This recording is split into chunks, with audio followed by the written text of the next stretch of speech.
గుర్రపు పందెముల కొరకు గుర్రమును కొనే వ్యక్తి యవ్వన ప్రాయంలో ఉన్న గుర్రంనే కొంటాడు, కానీ వయస్సు మీద పడిన గుర్రమును ఎంచుకొనడు. కారణం, పందెంలో గెలిచేది యవ్వన గుర్రమే.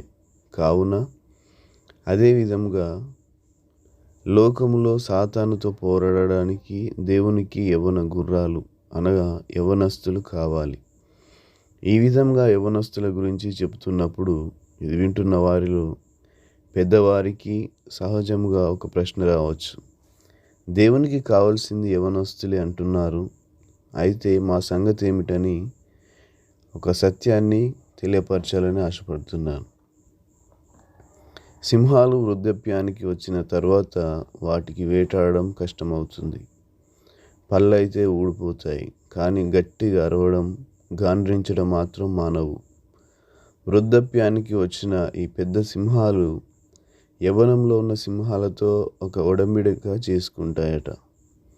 మీలాగా మేము పరుగు పెట్టి వేటాడలేము, కానీ గట్టిగా గాండ్రించగలం.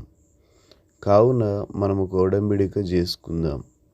జింకలు, దుప్పులు మేత మేస్తున్న సమయంలో మేము ఒక వైపున పొదల చాటున ఉండి గట్టిగా గాండ్రిస్తాం.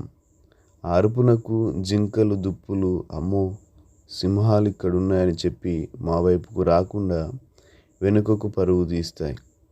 అదే సమయంలో మీరు వెనుక వైపున పొదలలో దాగి జంపు చేసి పట్టుకోవచ్చు. దొరికిన వాటిలో మీకు సగం మాకు సగం అని ఈ విధంగా ఒక ఒడంబడిక చేసుకుంటాయట. వయసు మీద పడిన తర్వాత పెద్దవారు చురుకుగా సేవలో పాలు పంచుకోలేకపోవచ్చు, కానీ మీరు కలిగి ఉన్న స్వరమును ఎత్తి ప్రార్థన చేయవచ్చు. ఎలుగెత్తి దేవుని సన్నిధిలో మొరపెట్టడం ద్వారా అనేక ఆత్మలను దేవుని సన్నిధికి నడిపించవచ్చు.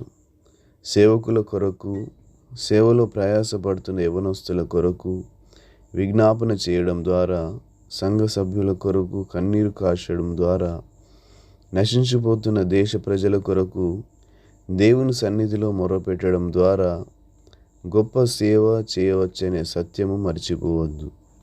ఖాళీగా ఉండి సమయాన్ని వృధా చేసుకొనకుండా ప్రార్థనలోనూ, ఎవరికైనా కొన్ని మంచి మాటలు చెప్పడంలోనూ, ప్రభువు గురించి తెలియజేయడంలోనూ చేస్తూ తత్ఫలితంగా ఎవరో ఒకరిని ప్రభు చెంతకు చేర్చే ప్రయత్నం చేయమని మనవి. పౌలు మధ్య వయస్సులో రక్షించబడి ఎంతో గొప్ప సేవ చేశాడు. దేవుడు పేతురును పిలిచినప్పుడు పేతురు యవ్వనస్తుడు కాదు. అయినప్పటికీ పేతురును దేవుడు ఎంతో గొప్పగా తన సేవ నిమిత్తం వాడుకున్నాడు. యవ్వనస్తులు, మధ్య వయసులో ఉన్నవారు, వృద్ధాప్యానికి వచ్చిన వారు అందరూ దేవునికి కావాలి. దేవుడు ఎవరినైనా వాడుకొనగలడు.